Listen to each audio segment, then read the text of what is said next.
aking mga tanim. Kangkong, nabili ko yan siya sa Asian store. Dito may spinach dito at saka broccoli. Ito naman spring onions. Kasi, tinakpan ko pa kasi 2 days ago ko lang yun siya nilagay dyan. Ay, dumating na pala yung aking guys, order. Ano to siya? Parang pillet na pwede ka dyan magtanim ng mga seeds. Coco coir. Basta, yun na yan ang hirap. Ipakita ko mamaya. After ko magsampay, yan yung gagawin ko sa hapon. Yes. Magandang init ngayon. Strawberry ko nakabilad sa araw.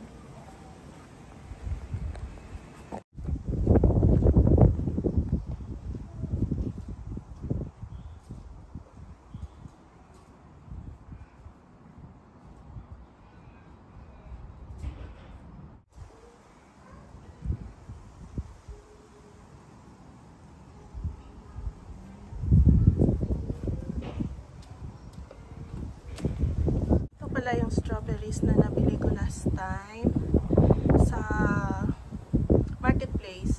Sabi daw, lagay daw sa full sun para matamis daw yung bunga. Tapos last time, hindi maasim. Mayroon akong itinanim din na snow peas. Unti-unti nang tumubo.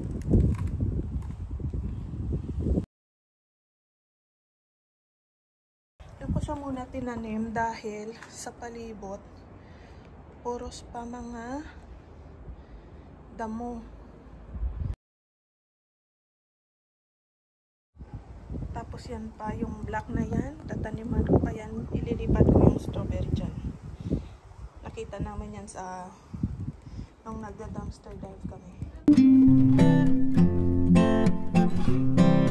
Ay, pauwi na kami galing sa school. May nadaanan kami doon na for sale. Yung mga halaman niya this Saturday. Kunang ko lang ng picture, baka may time ako magpunta doon sa kanila. For sale, flowers and plants, lots of tools. Oh, Saturday. Okay.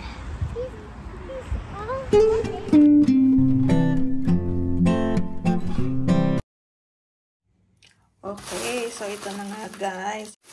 Excited ako dito kanina pa. Kaso lang, tapusin ko muna ang lahat-lahat ko na gawain at pagsundo sa mga bata. Okay, so ito pala siya.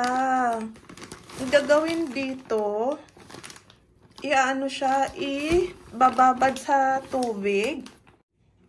Try natin. So, 1, 2, 3, 4, 5, 6 times 3, 18. So, magpapaano muna ako ng 18 na ganito. 2, 4, 14, 18. So, ito na siya.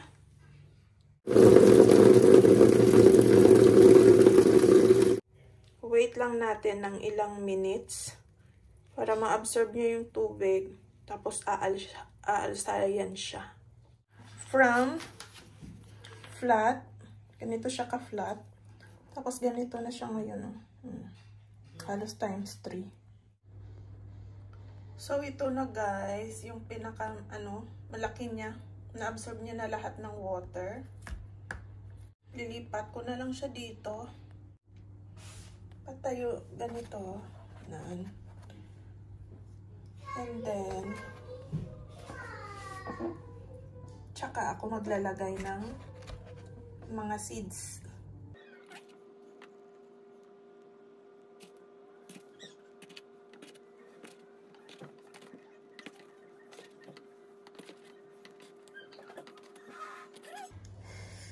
Excited na ako magtanim. Okay. Tapos, buksan ko lang to. Dito ako gagawa ng ganyan.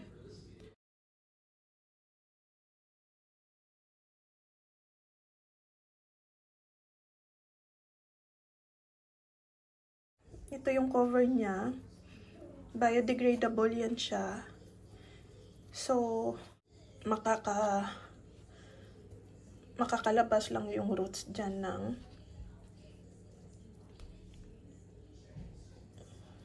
halaman kung sakali. So, yeah.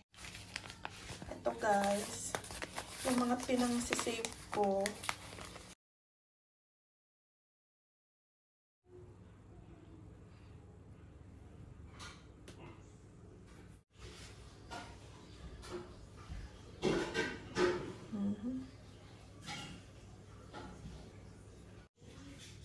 Ito ulit.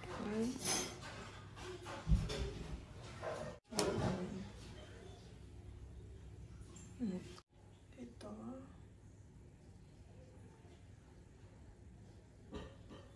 Red bell pepper.